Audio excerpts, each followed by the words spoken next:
Johnny hated my family for 10 years. Once he became successful, he used every trick in the book to force me into marriage. But before the wedding night was even over, I found myself back a decade before, when he was at his lowest point. I shuddered at the thought and planned to hide far away. Yet, a younger Johnny cornered me, his tone menacing. "Try hiding again, will ya?"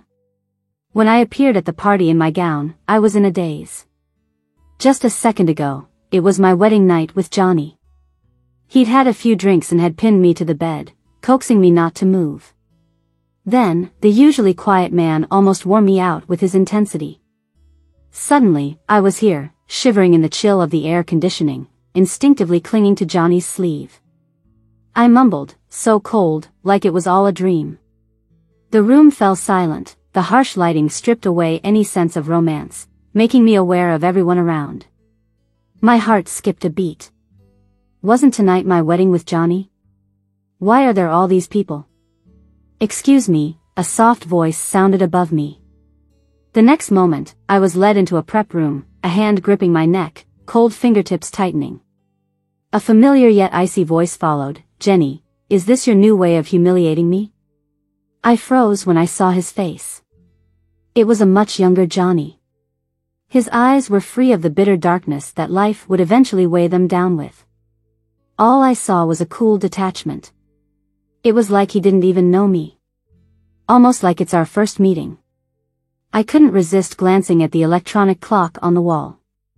Click. The digital display jumped past midnight. The date reset to 10 years earlier. Memories flooded in like a tidal wave. I'd somehow gone back a decade. At this point, Johnny was nowhere near the feared business titan he would become. Nor had he almost met his death through the schemes of powerful families. Still, remembering the completely ruthless Johnny 10 years from now, I couldn't help but shiver. At that time, LA was practically his playground. In just 3 years, Johnny devastated several families. But he spared mine, ordering the family to marry me off to him. I spent 3 years alongside him, witnessing him evolve from obsessive to downright crazy. Yet on the eve of our wedding, I found his will. This madman had plans to destroy his empire and take everyone with him. On our wedding night, I got him drunk, hoping to coax him into bequeathing me something. But before I could say anything, I ended up here. Facing this young face now, my heart fluttered with a strange excitement. What could be better than rewinding to a time before he turned bad? Definitely running as far away from him as possible before he does.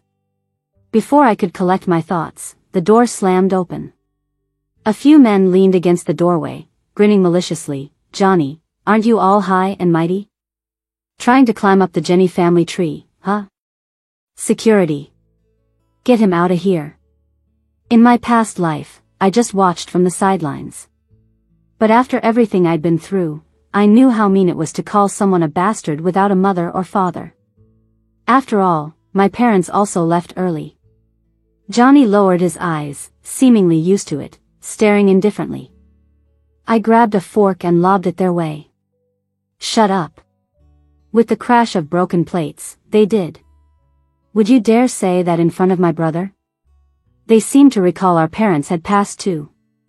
Not wanting to die, they wouldn't dare say such things in front of my brother. As a few of them got up, they muttered spitefully, "Johnny's dad went to prison, his mom's dead, they ain't ever payin' their debts, what do you expect from him? Jenny, you should steer clear of such bad blood." It was my first time hearing about Johnny's background, and I was taken aback for a second. Weren't his parents supposed to have died of illness? I glanced back at Johnny's emotionless gaze and involuntarily stepped back, bumping into the door. A touch of mockery flared in his eyes. Scared? My palms were sweaty. No, not really. Johnny slowly approached, pinning me in the corner. "So why'd you speak up for me?" I retorted, "What, I can't find it offensive. My brother Eric taught me that." Johnny's gaze darkened. "Did he also teach you to not be too kind?" He straightened after seeing my pale face. "I got your brother's challenge letter," he said.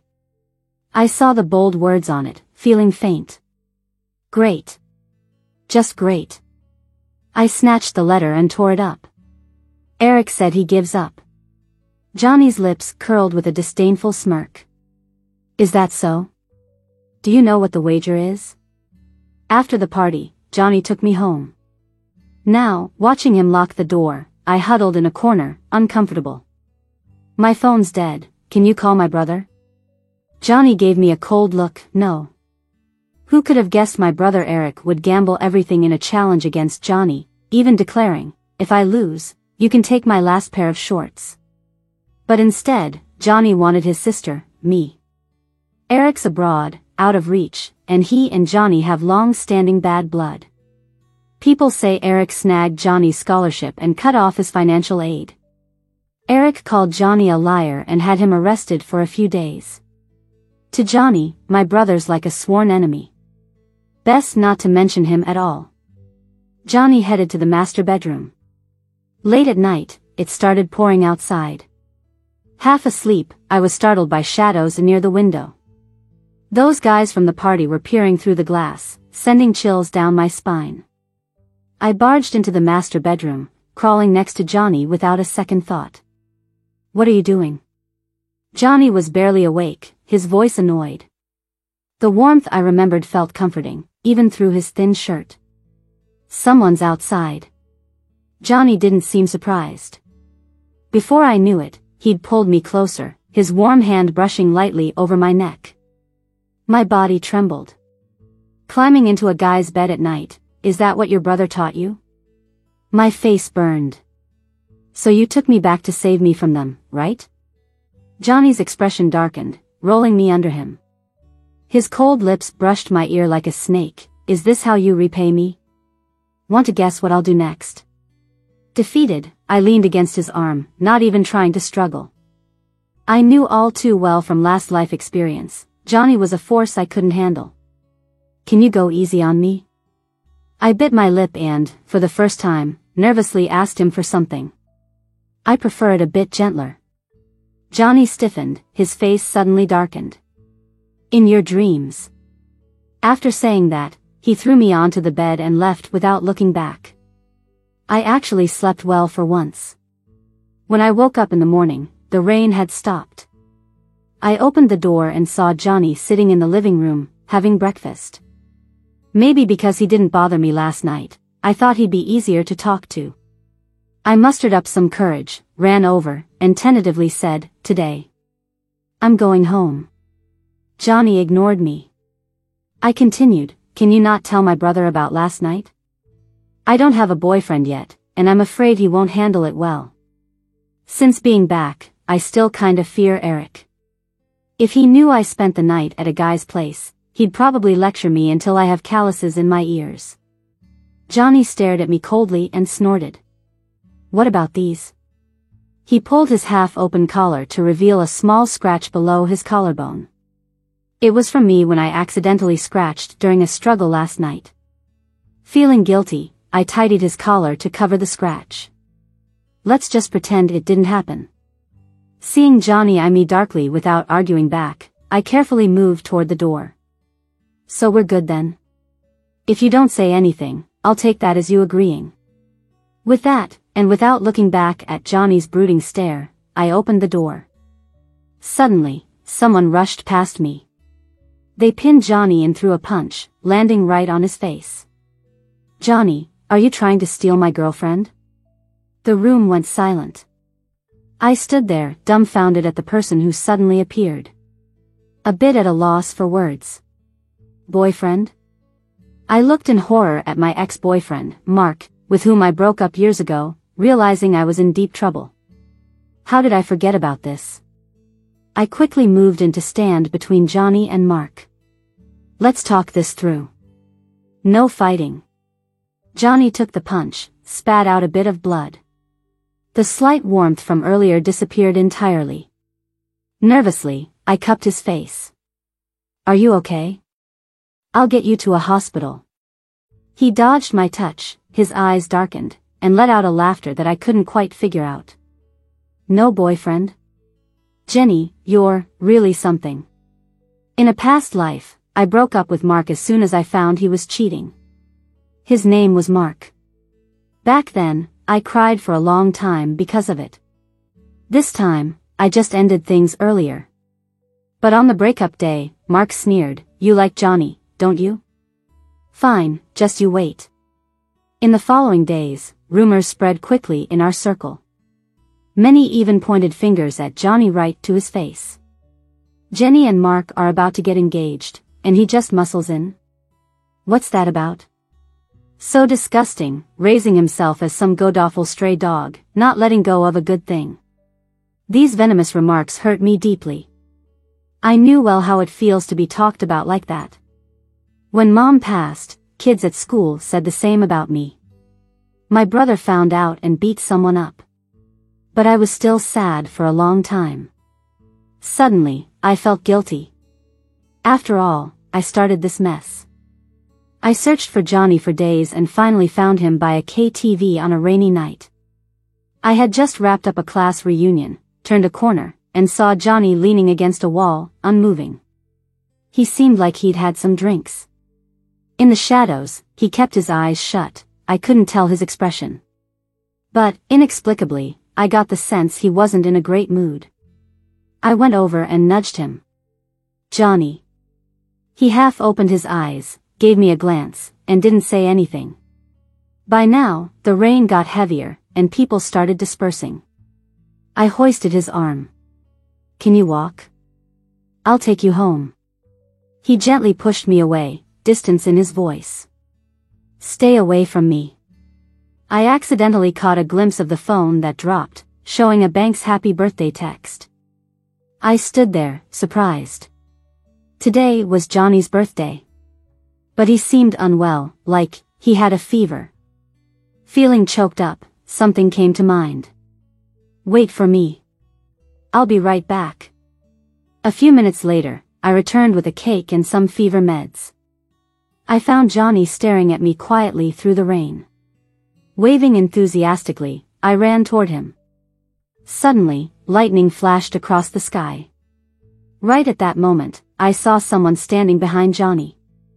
They wore a hood and a black mask. It was just a brief moment, and they quickly walked toward him. A bad feeling crept over me. "Johnny, watch out." Instinctively, I lunged at Johnny. A sharp pain tore through my arm. I cried out. Next thing I knew, Johnny had enveloped me in a protective embrace. The strong smell of blood filled the air. "Cold all over," I muttered, "help. I got stabbed." Then everything went black. When I came to, I was lying in a hospital bed. The first thing I saw was Johnny's pale face. Holding my abdomen, I weakly asked, "Am I dying?" The doctor nearby chuckled, "Don't worry, young lady. The wound will heal by tomorrow. But your boyfriend, he'll be dealing with a deep cut on his arm." I looked at my hand, noticing a band-aid on the back, then slowly turned to Johnny. His arm was wrapped up in layers of thick bandages. The intense smell of blood was coming from him. I hurried to sit up, worriedly leaning close to his wound. "Does it hurt?" Johnny softly replied, "No." I touched his forehead. Thankfully, the fever had broken. Johnny avoided my touch, eyes intense. "Why'd you shield me?" The sudden question stumped me for a moment. Maybe it was sympathy, or perhaps some complex emotions, or maybe he wasn't the bad guy I thought he was. I avoided his gaze, offering a simple reason instead. "Because it's your birthday." "Oh right, I still owe you a birthday celebration. Where's my cake?" Johnny suddenly grabbed my wrist. Then he leaned down and kissed me. Unlike in the past when it was always forceful and aggressive, this time, Johnny was gentle. Almost cautious.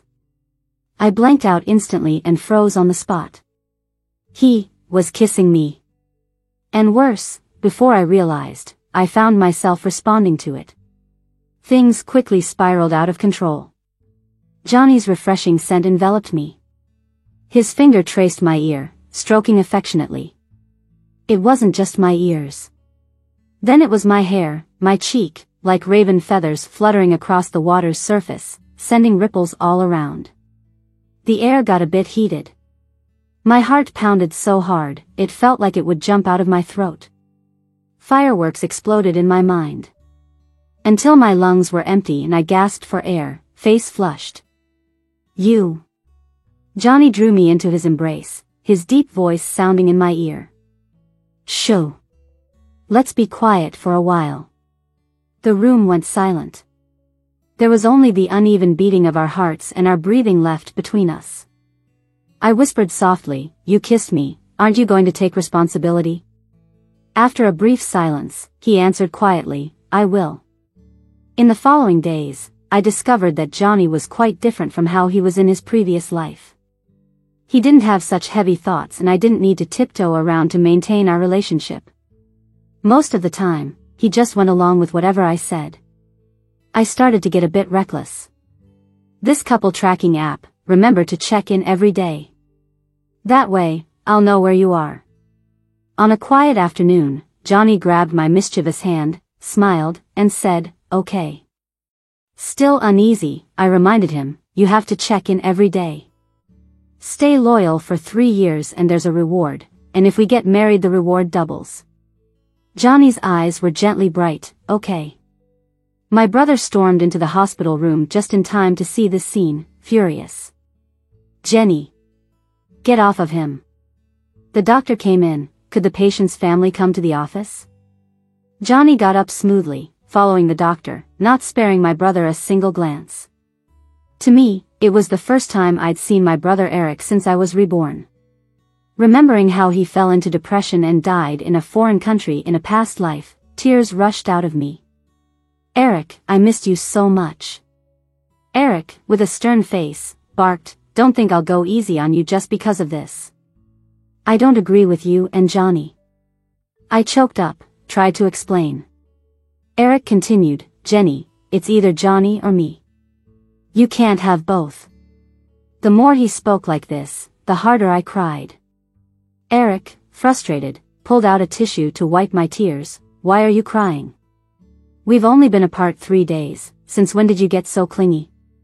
I sniffled and said, "Eric, if I tell you I'm from 10 years in the future, would you believe me?" He froze, and when he met my fragile, panic-stricken gaze, his expression grew serious.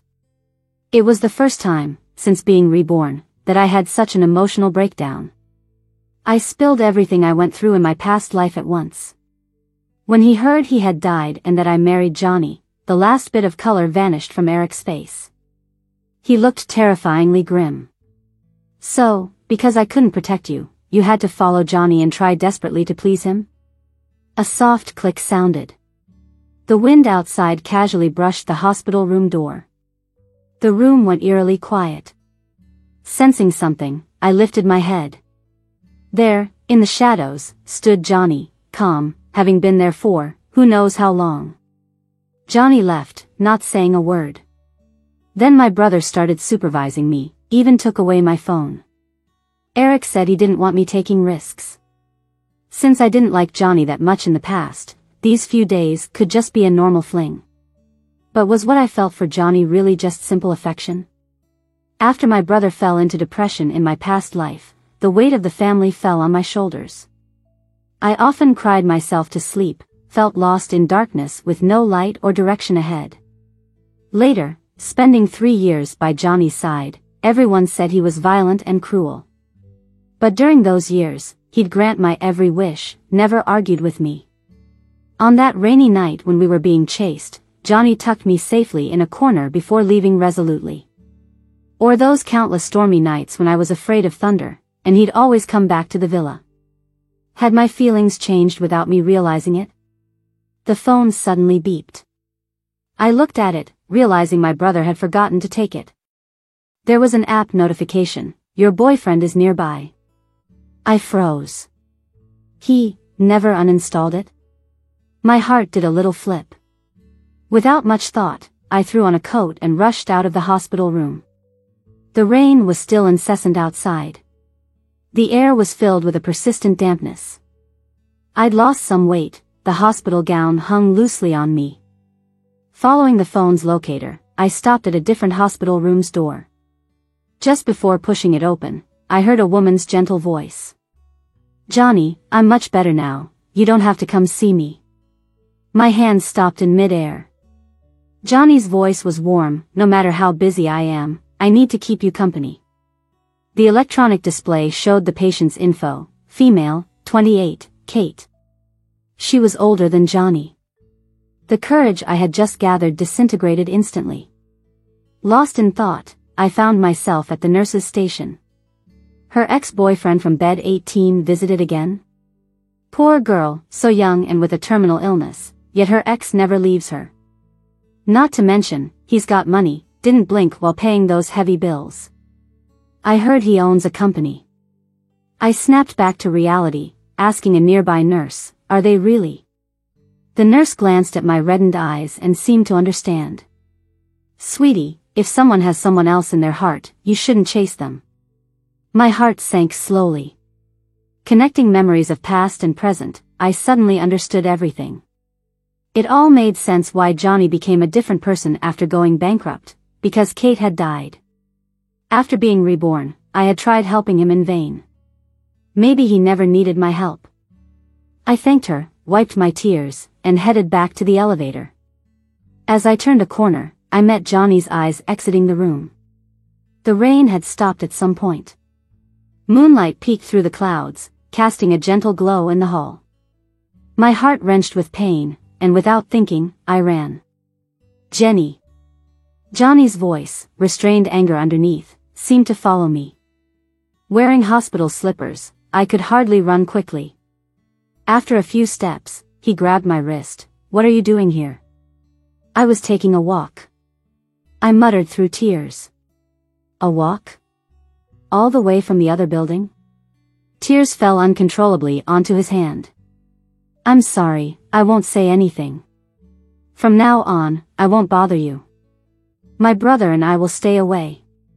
As soon as I said that, I sensed a strange calm in Johnny. That familiar past life darkness surrounded me once more. "Jenny, are you really so scared of me retaliating? So much so you're cutting ties completely?" I bit my lip, saying nothing. Johnny grabbed my chin, lifted it, and yelled, "Speak. Don't be scared of me." Facing his dark, stormy gaze, I trembled. His eyes flashed a frightening intensity, like he was brewing a storm. "Like you said, if I really become that kind of person, remember, Jenny, I'll never let you go. I'll haunt you. You'll never escape." My heart twisted painfully. Everything had gone full circle, back to the beginning. And what did everything I did even mean? "Johnny." A woman's voice cut the tension. "What are you doing? Take it easy. She's just a girl, speak more gently." Kate stood there, a pale face, bathed in moonlight. She looked like an angel who had wandered into the human realm. She pushed Johnny away unhappily and pulled me over from him. Johnny let go, looking pretty serious. "Sis, this is between her and me." I still had tears on my face and, confused, turned to look at Kate. "Sis?" She smiled slightly. "First time I've seen Johnny bring a girl to meet me." "Are you Johnny's girlfriend?" Even when I sat by Kate's bed, it felt like I was dreaming. Kate handed me a peeled apple. She smiled. I kicked Johnny out. "Take your time and eat. No rush." She looked genuinely happy. Not wanting to spoil her good mood, I took a bite and pointed to the words on the screen. "That name." "You mean the last name?" Kate whispered, "I'm Johnny's half-sister. I took my mom's last name." "Oh. I'm sorry." I felt guilty for jumping to conclusions earlier. Kate shook her head. "Johnny probably didn't tell you about our family. Back in the day, our dad was kind of a big shot in LA. Before Johnny was born, he raped my mom and that's how I came about." I felt a lump in my chest, a bit at a loss for words. But Kate seemed calm. "When I was brought back home, Johnny didn't like me at all. Later, the family went bankrupt, and our father died in prison. The debts he left were pinned on Johnny's mom, and she ended up hanging herself. These years, it's just been the two of us. I felt like I was choking up, couldn't say a word. Johnny never mentioned any of this to me. And now, I'm just finding out about his past. Kate smiled at me. I can sort of guess why he never dated anyone. But I won't last long, won't be a burden to you guys. I grabbed Kate's hand, desperate like clutching a lifeline. Don't say that. Without you, he'd go crazy. Remembering how, in a past life, he lost it and retaliated against everyone, even at the cost of self-destruction, I felt a chill. Kate held my hand. I know what you're afraid of. But I want to say, Johnny was never a bad kid. Johnny walked in, interrupting us. Sis, it's late. I'll visit another time. Kate reminded Johnny a few more times, be nice to Jenny. Johnny paused, got it. By the time we left the hospital room, it was late at night. Johnny held on to me, walking down the empty corridor. Our footsteps echoed between the white walls. I felt a bit heavy-hearted, wanting to explain but not knowing where to start. Johnny. Shut up. His voice was almost cold. He dragged me along as I struggled to keep up. In desperation, I shouted, "You're walking too fast, I can't keep up." Johnny paused and slowed down. Back in the room, the nurse greeted Johnny warmly, "Mr. Johnny's here again?" I was puzzled. What does she mean? Does Johnny come to see me every day? Meeting my gaze, Johnny remained cold and threw me into the room. The door locked. I was all confused. Before I could steady myself, he pressed me onto the couch. I'll ask once more, why did you come looking for me tonight? Johnny's gaze was so piercing, it felt like he could see right through me. I had to look away, muttering softly, I came to confess, but then I saw you in someone else's room and misunderstood.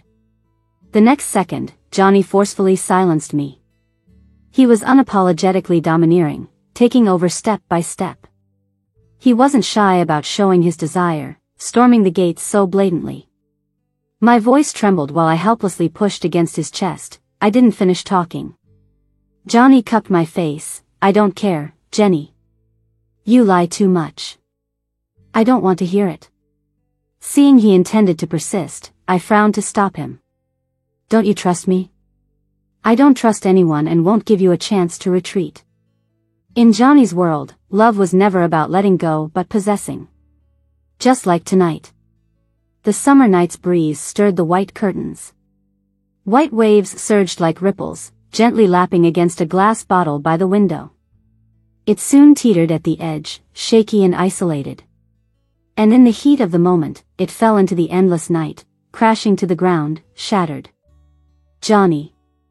Not here. My voice was nearly hoarse. He held my hand, forcing me to meet his deep gaze. Did another me do this too? My face turned slightly red, my eyes dazed. Every reaction gave him the answer. But clearly, the answer didn't please him. It even sparked deep jealousy. You seem to like this a lot. Johnny gave me no time to breathe, dragging me back into the depths of desire. Then watch closely. Jenny, you're mine. A few days later, Johnny took me home after being discharged. When my brother protested, he just scoffed. And right in front of him, he locked me in the car. My brother acted like the sky was falling. Jenny, do you really like Johnny? I leaned against the car window, apologizing softly, sorry, bro. After I sort things out, I'll come back for you.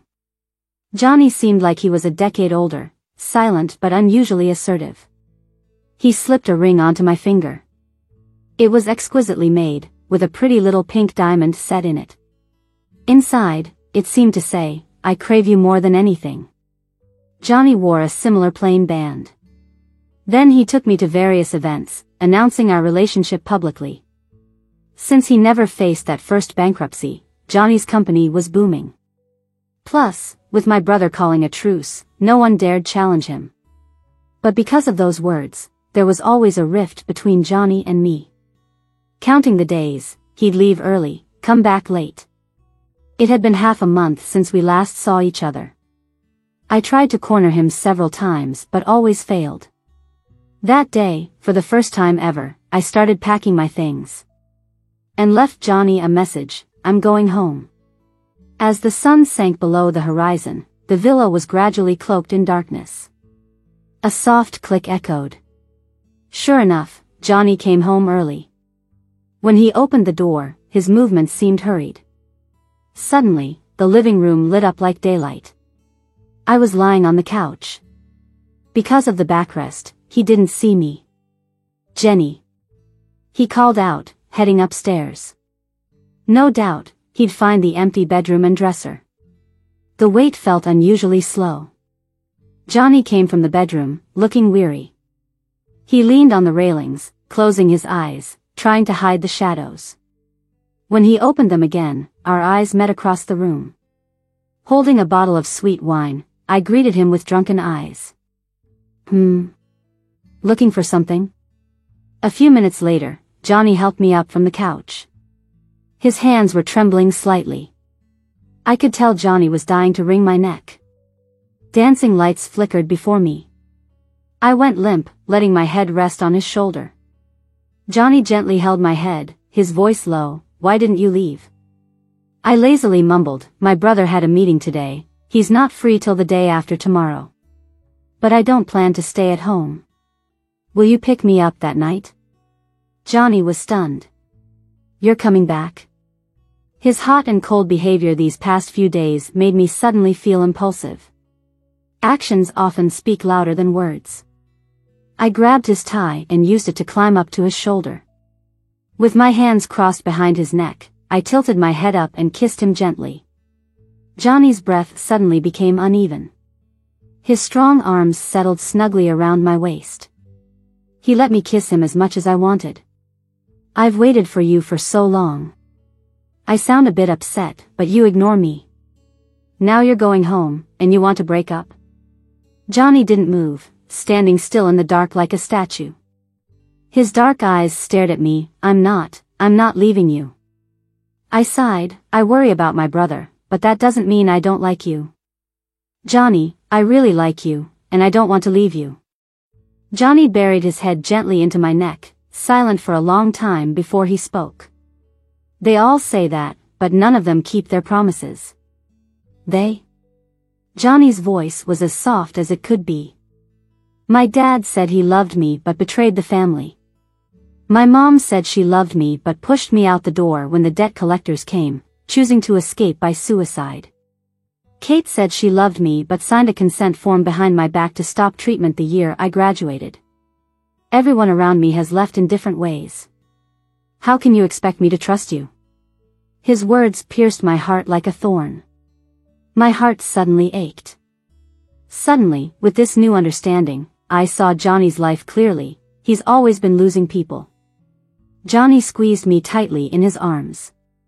"So, I don't have any expectations from you. Just stay by my side, and that's enough." I patted his head. "Then, do you want to get married?" Johnny looked up in surprise, his breath becoming shallow. "Get married?" I thought about it seriously. Although marriage can't give you all the assurances, I can't think of a better way to show you I'm committed. Besides, we've already been married once. Why not do it again? Johnny looked like he was frozen in place, speechless for a while. I was starting to panic inside. Married 10 years early, huh? Half of Johnny's future property would be mine. Although, I'm not in it for the money, the thought makes me smile. Seeing Johnny's stunned expression, I suddenly felt a bit guilty. Proposing while sitting down is a bit bold, isn't it? Shouldn't I kneel for Johnny? He wouldn't say no, right? The clock in the corner ticked on second by second. When the clock struck midnight, Johnny lowered his eyes and softly said, "Okay, don't deceive me." The first day I brought Johnny home, my brother almost threw a frying pan across the room. "Get out. You're not welcome here." I stood in front of Johnny, getting doused with soy sauce. "Bro. I'm gonna marry him. Did I agree? Do I need your agreement?" Johnny stood behind me, wiping away the mess from my face with a tissue, staring coldly at my brother, refusing to budge. I was so furious, my chin broke out in 2 pimples. In the end, our neighbor peeked out to watch the drama, and Eric, embarrassed, finally let us in. This was Johnny's first time at my house. I kept passing him fruit and offering him water. Then Johnny pressed down on my arm. Stop fidgeting, eat something. The next moment, a sweet piece of watermelon was in my mouth. Eric was furious, saying, "That was for my sister." Johnny, with a straight face, said, "Oh, thanks, bro." My brother looked like he ate something disgusting. "Jenny, stay away from him, he's just a lowlife. Look who's talking." Sensing the tension, I called for a ceasefire. "Bro, why are you calling him a lowlife?" My brother, with an apron tied around his waist, sneered, slandering me about stealing his scholarship. "Isn't that despicable?" "Yeah, I didn't like you back then, but I'd never stab someone in the back. If people like him rise, who knows what he'll become." No wonder my brother was always against Johnny since he became successful. Johnny chuckled. "I wouldn't bother spreading lies about trash." "You." "Stop right there." I was getting a headache from their argument. "Bro, how do you know he spread those rumors?" "Mark told me." My brother looked disdainful. "What proof do you need?" Johnny didn't even blink, just smirked and said nothing. My brother looked uncomfortable because he'd been careless with this matter. I asked, "So, who actually took his scholarship?" "How would I know?" "Ask him who he pissed off." Johnny said, "Mark." My brother's anger vanished into thin air. The living room fell eerily silent. The two of them stared at each other quietly. Johnny said, "If I remember right, he's currently your business partner." Eric clicked his tongue and walked towards the kitchen. "Got it." The ceasefire took us by surprise. I hadn't reacted yet. "Huh? What did you guys figure out?" Johnny ruffled my hair without saying a word. But you could tell he was in a good mood.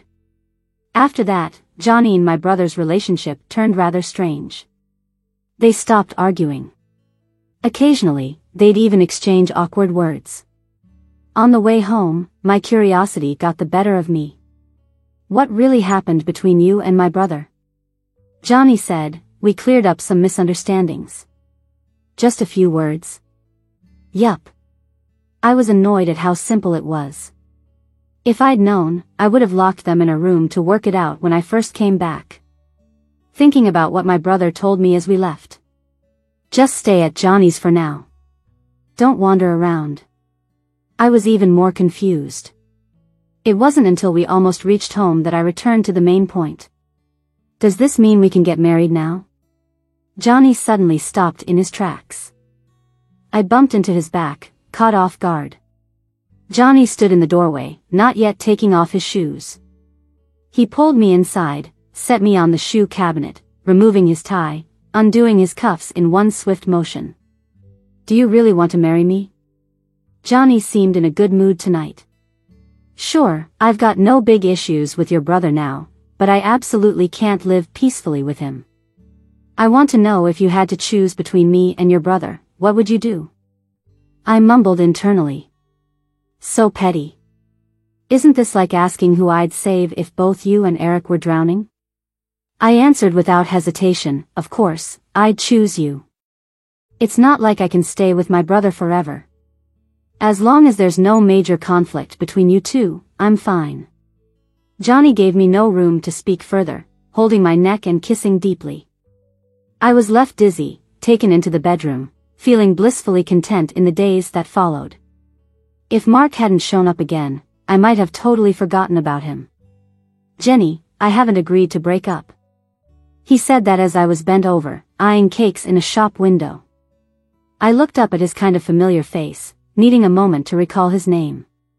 After all, breaking up was something I did a decade ago. Standing up straight, I frowned. "You cheated. I don't need your permission to break up." Mark's eyes suddenly turned cold. He grabbed me and said, "You're already messing around with Johnny before we even broke up, and you've got the nerve to say you didn't wrong me?" I was startled by him. "Get away from me." I have pictures of you cheating, messing around with someone for at least 2 months. How dare you accuse me? Mark let out a cold laugh. I was just fooling around. Unlike you, planning to marry him. A large hand suddenly intervened, grabbed Mark's wrist, and squeezed hard. Try touching her again, a voice said. Mark screamed in pain, his face turning pale. Johnny saved me from Mark's grip and pushed me towards my brother. Then Eric started yelling, "Everyone, come look. Cheater plays the victim. Bullying my sister. It's unjust. He cheats and calls it playing, but my sister breaking up is a crime?" Everyone around pulled out their phones. I quietly covered my face, hiding behind Johnny to stay out of the frame. Defeated, Mark became even more arrogant. "Jenny, you think I'm that easy to fool? Just wait, one day you'll beg me on your knees." He turned, pushed through the crowd, and walked away. Johnny checked my wrist. "Does it hurt?" I shook my head. This scenario with him and my brother together was becoming routine for me.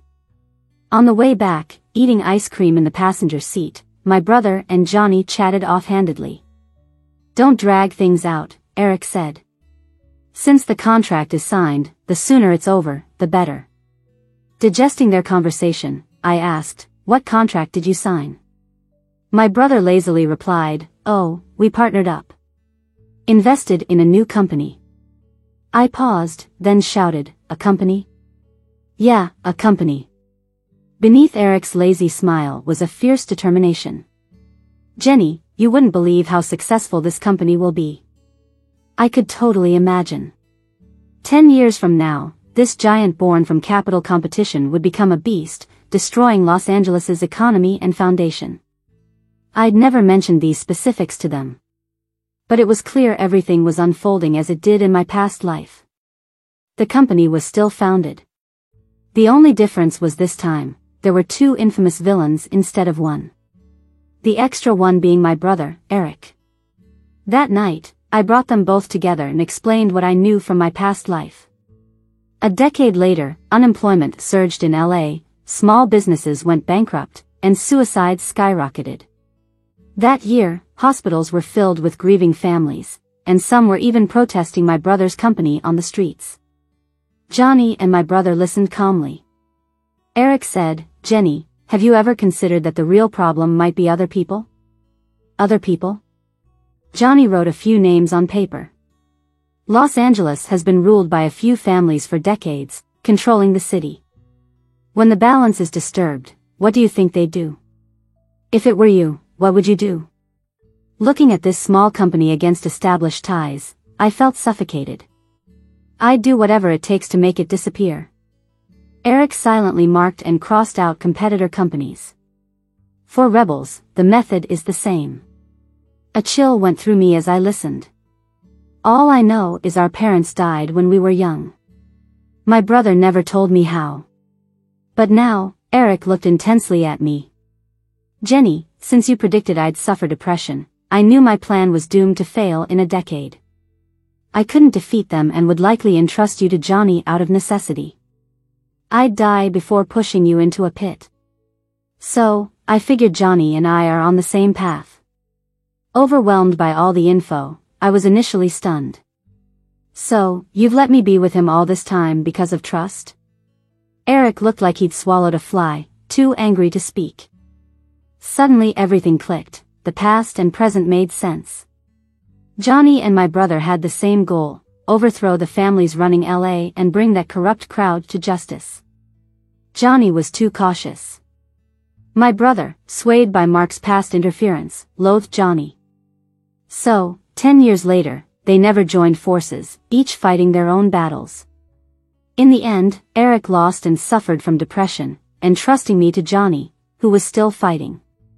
The suicide note I found in my past life was likely not written by Johnny in despair but when he was cornered, planning to take those people down with him.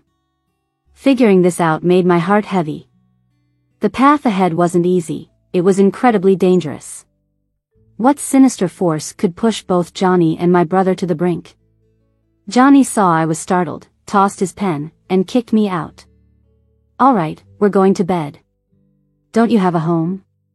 Go there. After the typhoon passed, the rainy season in LA finally ended. Johnny and I got our marriage license, which caused quite a stir. Beneath the seemingly peaceful atmosphere, there were strong undercurrents. Lately, the hospital had switched Kate's treatment plan, and she seemed visibly better.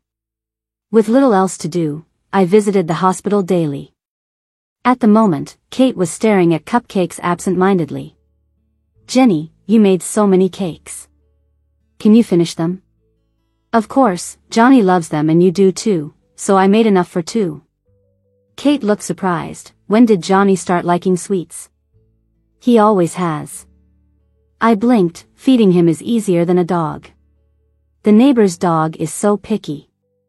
Kate remembered something and chuckled, suggesting a brownie with extra sugar. That night, Eric tasted the first bite and spit it out. "Jenny, aren't you afraid of getting diabetes?" "It's not for you." I rolled my eyes, offered Johnny a piece. "Don't you like sweets?" I made some changes. Eric seemed puzzled, then chuckled. "Johnny, your wife's love here, aren't you gonna try?" Johnny froze, picked up the fork, and without blinking, forced it down with my brother watching in disbelief. "Tastes great. Your cooking is improving."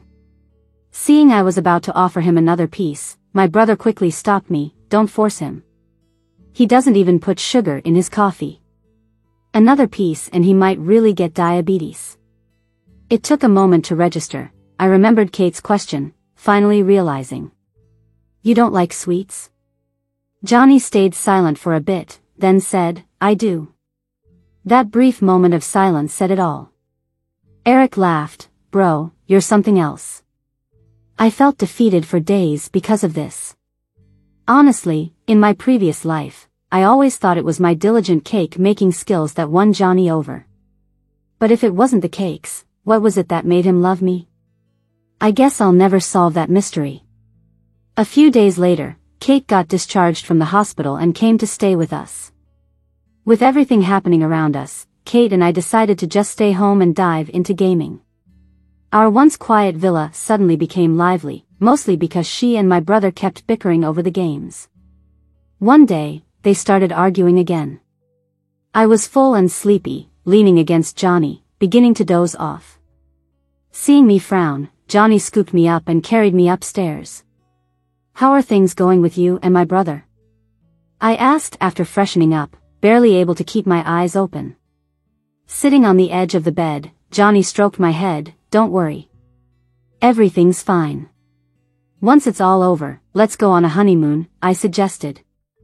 "We can tour around Europe, then hit a few southern islands to soak up the sun." Johnny chuckled. "I've already booked the tickets. You two go ahead first."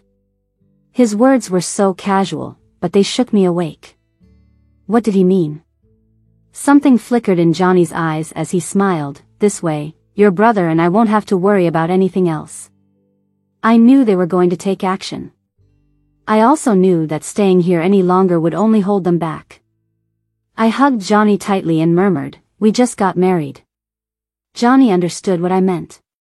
He comforted me, patting my back. "I know. I'll finish up quickly and come find you." The day I left, Johnny couldn't see me off. Kate and I got into a car that was ready to take us to the airport. As the villa shrank into the distance, I tried hard to keep my swollen eyes open, wanting to take one last look. Kate squeezed my hand. "Jenny, get some sleep. I'll wake you when we get to the airport." I hadn't slept a wink the night before, and with Kate's words, drowsiness hit me hard. I leaned on her shoulder and closed my eyes for a nap.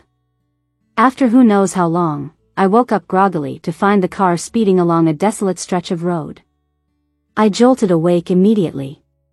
The sudden motion caught Kate's attention. "What's up, Jenny?" she asked. Kate had been in the hospital for years and wasn't familiar with the local geography, but I knew this wasn't the way to the airport. In my past life, Johnny and I were in a car crash in a tunnel with people scheming against Johnny. He had settled me in a corner and hadn't returned the whole night. And now, that tunnel was right ahead. A sense of doom crept into my heart. "Stop the car." My voice was sharp. But unfortunately, the driver acted like he couldn't hear and sped toward the dark tunnel. Everything happened like the last time, a wild spin, and a crash into the tunnel wall. The impact was deafening. Dust settled around, and pain spread through me. I heard footsteps and someone calling 911. My first act was to check on Kate. Her face was pale, clearly shocked but thankfully not trapped. I attempted to move, trying to get out of the mangled car. I managed to drag Kate out too. She winced. It hurts. I noticed blood flowing from her calf. A group of men in baseball caps got out of a jeep nearby, heading towards us. The identical setting made me wary. Grabbing Kate, I fled deeper into the tunnel. Passing by a secluded spot, I didn't hesitate. I pushed Kate inside. This was where I hid last time. As long as you stay quiet, they won't find you. I'll draw them away. Kate was startled but knew her injuries would only hinder me, so she nodded firmly. I turned and ran to the other end of the tunnel, feeling sure. If events mirrored those of my past life, then I'd escape by following the path Johnny took. Thinking that, I pushed myself to run faster. Mark's voice called from behind, "She's here, come." I ran with all my strength out of the tunnel. But when I saw the black car blocking the exit, it felt like falling into an icy pit. They'd been expecting me. I stopped, trying to steady my trembling hands. "What do you want?" Mark approached with a cruel grin. "Oh, just want you to suffer a bit." And then, several bodyguards appeared by my side, pinning me to the ground. Mark took a laser pointer from someone, waving it across my face. "Jenny, you blind yet? How am I not as good as Johnny?" Mark grabbed my chin, directing the laser toward my eyes with a menacing gleam. Just as he was about to switch it on, someone spoke up. "Mark, there's a call for you." Johnny's urgent voice came through the receiver. "Don't hurt her. Whatever you want, I can give you, as long as she's unharmed." Mark smirked. "Sure, trade your eye for hers. When you're blind, I'll let her go." I butt in emotionally. Don't listen to him. Even if I were blind or dead, I wouldn't ask him for anything. Mark being here just meant they were desperate. My brother and Johnny were probably going to win. But Johnny ignored me on the other end. He said, "I agree." A pained groan came from his side. Mark's face turned cold as he toyed with the laser pointer, instructing the other end, "Blind him." Hearing that, I was struck as if by thunder. Images from my past life flashed through my mind. When the police rescued me back then, I saw Johnny standing not far away, watching me from a distance. His clothes had some dust but no blood. I just thought he had a lucky escape. But from that day on, Johnny never stood in the sunlight again. He never looked me in the eye anymore. He had a detached gaze when I lit birthday candles for him. On countless late nights, when he hid in the shadows staring at me with those hollow eyes, the truth emerged. He came back with one blind eye. This realization was like a silver needle piercing through the space between lifetimes, stabbing me in the heart. I immediately understood what had happened the night Johnny left the tunnel. To protect me, he had lost an eye to Mark. Tears fell instantly. I practically lunged for the phone, screaming hysterically, "Stop. Don't hurt him." Mark dragged me back by my hair. "Jenny, you're lucky. He took your place, so you're off the hook." I sobbed until my voice was hoarse. Yet Johnny's voice was calm and steady. "Don't worry, it doesn't hurt." Suddenly, a slew of police cars zoomed up the mountainside with a grand spectacle. Mark's expression turned grim.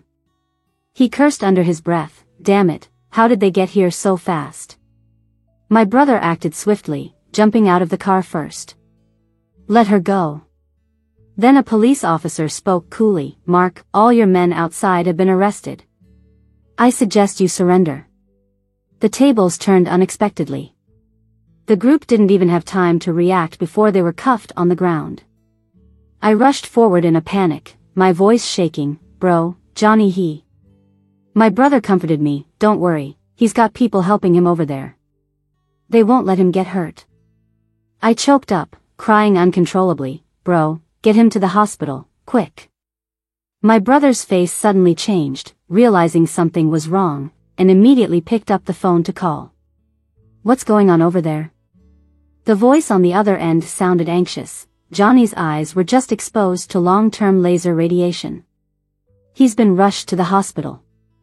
"What did the doctor say?" The voice paused for a moment, answering lowly, "The doctor said the situation doesn't look good. They can't rule out the risk of blindness." When I saw Johnny at the hospital, he was sitting in a dim corner, looking down, exuding an air of coldness that screamed "Stay away." The scene suddenly overlapped with memories from a past life. I walked up to him, choking up as I called out, "Johnny." He lifted his head. It seemed like it took a huge effort just to focus his eyes on my face. I slowly hugged him, the floodgates of my tears bursting wide open. Johnny clutched my back tightly, holding me like he wanted to meld me into his bones. After a moment, he spoke softly. "Jenny, let's call off the engagement." I was instantly shocked, disbelief surging through me. "Say that again?" Johnny's gaze calmly pierced through me, looking a bit hollow. "Your brother will find you someone better. Healthier, kinder than me." I noticed the ring was missing from his ring finger, and a surge of anger flared up, with nowhere to let it out. So I pressed him into the chair, rummaging around aimlessly until finally, I found the ring turned into a necklace under his shirt. "What's this?" I asked, holding back my anger. Johnny gripped my hand tightly. "Jenny, I'm not a good guy. I'm selfish, paranoid. Years later, if you start resenting my eyes, I can't guarantee what I might do." I said, "How could I resent your eyes? You're doing this because of me." Johnny interrupted me.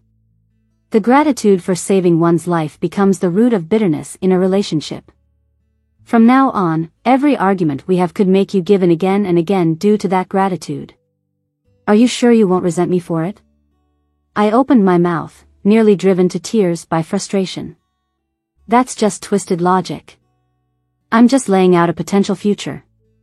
Johnny chuckled. "Jenny, it's not that I don't trust you. I don't trust human nature. Only by laying out the path before you, do you know how to choose." Seeing the smile on his face made me want to punch him. His old issues flaring up again. Sensitive, suspicious. Petty too. I guess in the past life, he didn't give me two paths possibly because my brother ended up mentally unstable, with no one to arrange an alternative for me. So he simply kept the blindness issue hidden, snuffing out any chance of me leaving. But now things are different. He can't hide the issue with his eyes, so he just came clean about it. Trying to get a straight answer from me. I angrily yanked the ring from his neck, putting it back on his ring finger. "Shut up already. Who do you think you are, thinking I'd accommodate you?" In the short silence that followed, Johnny broke into a light laugh, shaking off his earlier cold demeanor. After a rainy season, Los Angeles had reshuffled its decks. Deep-rooted complexities were uprooted overnight. The scene was impressive. A year on, the city took on a brand new look. In the doctor's office at the same time, the doctor took off his rubber gloves, shutting down the examination instruments. Johnny's right eye has completely returned to normal. The left eye's vision is slightly poorer than average. I suggest regular rest. Johnny responded with a soft "Thank you." Worried, I pulled back his eyelid, holding up two fingers, wiggling them a bit. "Is it coral pink or cherry pink on my nails?" I was still in the rush of excitement, thinking the question was too hard earlier. "Okay, how about this? You can tell pink from orange, right? Look at my lipstick shade." Johnny took my noisy self out of the examination room. He guided me around a corner. He bent down gently to kiss my lips. Then looked up and said, "Orange flavor." I grumbled, "I'm not testing your taste." Johnny watched, amused, as I pulled out a lipstick from my bag, huffily fixing the chipped spot. Reminding me, "Hurry, or they'll be waiting impatiently." 1 year ago today, Johnny and I got our marriage certificate. Today's our wedding anniversary. Given the special circumstances back then, we didn't have a wedding ceremony. So I decided to make up for it this year. Fusion Corp is thriving these days, so we invited quite a few industry notables. Eric's busier than ever. If we're late today, he'd no doubt complain. Sure enough, the moment we got out of the car, my brother called. "Where are you?" "I have a meeting this afternoon." "Can't drink." "Let that punk Johnny handle it." In a hurry, I pushed Johnny in to keep him company. Then hurried backstage to change into my dress. Makeup and styling were already in place. Kate had been waiting for ages. Seeing me, she motioned hurriedly for someone to bring the dress over. I actually didn't plan for such a tight schedule. Johnny's busy round the clock. Last night he came home past midnight. Today he had a doctor's appointment and a business trip abroad in the evening. Taking me to Europe for vacation too. So we had to squeeze the ceremony in at noon. Thanks to Kate's help, I quickly got into the dress. I thought I wouldn't be nervous. But standing at the end of the long path, looking toward Johnny bathed in light, my heart started racing uncontrollably. It was spring. Warm, gentle sunshine spilled on the grass. On everyone present. Johnny stood there in the center of it all, watching me approach from afar. Spring breeze, full of joy, I walked up to him. Then, as I'd done countless times, I took his hand. We accepted the blessings from family and guests. At that moment, I suddenly felt a surreal sense of déjà vu. All those wrecked, scarred moments seemed to be fading from my life. The happiness in front of me was solidifying. Becoming within reach. The breeze was just right. The officiant's voice was gentle and calm. Calling on everyone to witness the future belonging to Johnny and me. When he asked, "Mr. Johnny, do you take Miss Jenny as your soulmate for life?" Johnny didn't respond. Silence fell over the crowd. I looked up, confused, at Johnny. He seemed to be in a daze for a moment. "Hey! Didn't you wake up?" I gently shook his hand, and Johnny snapped out of it, looking at me. We locked eyes. A familiar feeling rippling through time hit me. Made me pause for a second. "Mr. Johnny?" The officiant called again. Johnny blinked, quickly back to normal, smiling, "I do." Johnny's epilogue. In my memory, Los Angeles has never had such a long rainy season. At night, the sound of rain patters outside the window. Next to me, Jenny is already fast asleep. Her steady breathing brings me a bit of peace and calm. Tonight's our wedding night. Maybe it's the cold, but she snuggles closer in her sleep. She's bolder now than when she's awake. I gently wrap my arms around her and close my eyes. It's been ages since I've had a peaceful night's sleep. Old factions in Los Angeles are getting bolder. They're even dragging my company's name through the mud. Almost every day, I'm hit with reports of public backlash. I've been at this battle for 10 years and I could have gone longer. But just yesterday, I lost sight in one eye completely, and my right eye is starting to fail too. During meetings, I almost got caught. Maybe I'll be completely blind soon. My time is running out. I feel Jenny's soft form in my arms and regret wells up. I don't plan on telling her the truth. It would just scare her, with no real benefit. Before his treatments, Eric made me swear to always protect Jenny. But I know a blind man can't protect her. So in the end, there's only one path left. To take those bastards down with me. I wrote a will and pushed up our wedding date. Jenny seemed a bit afraid, but I had no time to explain. Once the corporate war starts, it can't be stopped. This fight's outcome is life or death. I have to make sure that when I'm gone, Jenny can still wield the power of being Mrs. Johnny, use the resources I'm leaving her, and escape LA. She might not be the sharpest, but she gets it when it's do or die. I don't bother figuring out how Jenny feels about me. I've lost the sense to feel love. Or even to love someone. After Kate died, I shut down completely. I stopped giving or caring, turned into a greedy mess. I reveled in how Ginny treated me. I hid my sight problems, cutting off any way she might leave me. I'm far from a saint. Maybe once she gets what I'm leaving, Jenny will spit on my grave. In deep thought, I didn't notice how her body went cold in my arms. By the time I realized, it was too late. Poison was found in her body. It was on the lipstick she always used. I held Jenny for a long time. I couldn't figure out why my miserable life kept getting worse. Her body became a small grave, right next to Kate's. I stood in front of it, speechless for a long time. The only person left who had any love for me was gone. For 3 years after, those people faced my full wrath. I went right off the deep end, attacking endlessly. Reckless, ruthless. No one could handle my self-destructive vengeance. By the time they were behind bars, my time was up too. The chaos of those 3 years ended when my company went bankrupt. The same day, I woke up and couldn't see the sun anymore. I'd gone completely blind. Perhaps expecting this, I was calm. I hated this cruel, heartless world. Once given everything, and then it all got stripped away. My hollow life was done. That day, I climbed to the rooftop. The wind was fierce. I couldn't see, so I just kept moving forward. I knew any second, I'd misstep and plunge deep into the abyss. It was the ending I chose. Didn't scare me. Just at the last moment, Jenny's face flashed in my mind. A touch of regret. Once I'm dead, no one's there to pick up my pieces. I'd never be laid to rest beside Jenny, seeing her might be tough. But probably not impossible. I took a step forward. The winds from the vast sky played a farewell tune. In a moment, there was a void beneath my feet, as if waking from a long dream. Hey! Are you still asleep? The glaring sunlight pierces through the trees. A familiar voice with a teasing tone, slightly annoyed.